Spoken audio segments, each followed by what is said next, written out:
apa yang harusnya dilakuin setelah terima gajian, ya, setelah gajian pokoknya, ya. Sebenarnya video ini nggak cuma berlaku khusus buat karyawan doang, ya ini kalau teman-teman ada yang punya bisnis, kalau ada dari kalian yang punya bisnis atau kalian karyawan pun, kalian bisa lakuin ini semua, ya. Jadi buat karyawan ini pastinya gaji, ya setiap bulan, ya setiap tanggal 30 kayak atau awal bulan kayak atau berapapun ya, tanggal gajian kalian.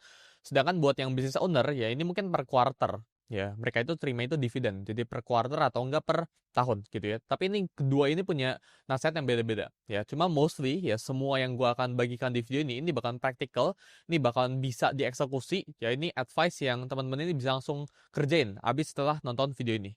Gua lihat ya di sekeliling lingkungan gua ya atau bahkan dari teman-teman gua dengar gitu ya dari komen dan DM-DM IG gua ya.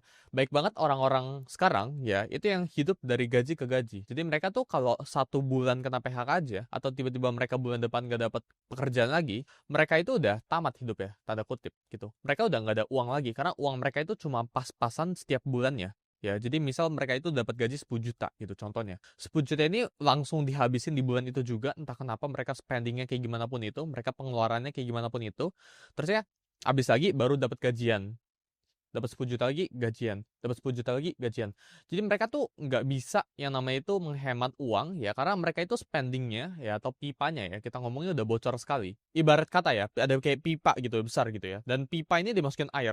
Cuma orang-orang yang living dari gaji to gaji ya paycheck to paycheck kita ngomong ya dari gaji habis terusnya dapat gajian lagi habis lagi dia akhir bulan dapat gaji lagi dia habis lagi dan seterusnya. Ini mostly pipanya tuh udah bocor semua di bawah. Jadi di sini gue pengen jelasin ke kalian ya gimana cara prevent ya gimana cara ngatasin dari hal-hal yang seperti ini. Konten gue itu sering banget bergulat sama investasi dan trading. Jadi orang tuh ngerasa kalau oh gue harus jadi trader gitu. Padahal enggak.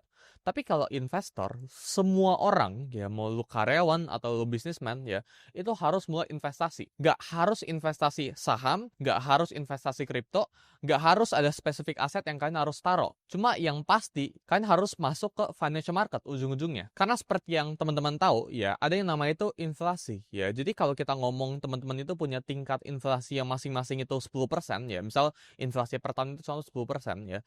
Dalam kurang lebih 5 tahun ya, duit teman-teman itu udah berkurang jadi setengah, purchasing power ya kita ngomong. Jadi kalau misal teman-teman hari ini bisa makan 2 Indomie gitu ya, dalam 5 tahun ke depan ya dengan duit yang sama, ini 2 Indomie ini udah cuma bisa jadi 1 Indomie ya. Jadi kenapa teman-teman itu harus paham dengan sistem yang bakal gue sharing ke teman-teman? Karena ini sangat penting. Sisihkan uang ya dari gaji kalian itu bukan opsi, itu kewajiban.